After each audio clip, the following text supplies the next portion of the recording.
Abangan, 14 na dating miyembro at taga-suporta ng CPP-NPA sa Bukidnon nagbalik loob sa pamahalaan. 2.3 million pesos na halaga ng livelihood grants ipinagkaloob ng pamahalaang panlalawigan sa 8 people's organization sa Tarlac.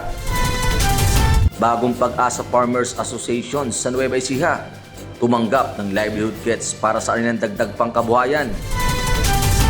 Central Mindanao University Laboratory High School Batch 1988 at Guardians Battalion sa Bukidnon na mahagi ng regalo sa mga residente ng Sitio Sumpong.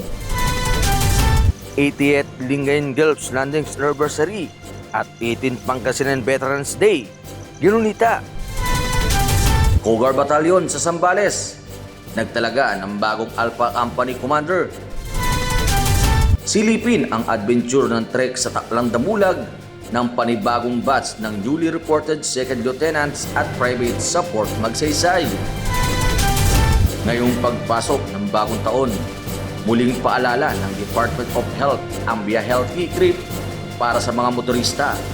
Ang mga paraan para aksidente sa lansangan ay maiwasan, ating balikan. At dahil bagong taon, ipinakikilala ang pinakabatang bagong henerasyon, tuklasin ang Generasyon Beta. Ang lahat ng yan, tutukan mamayang alas 12 ng tanghali sa Kaugnay Virtual TV.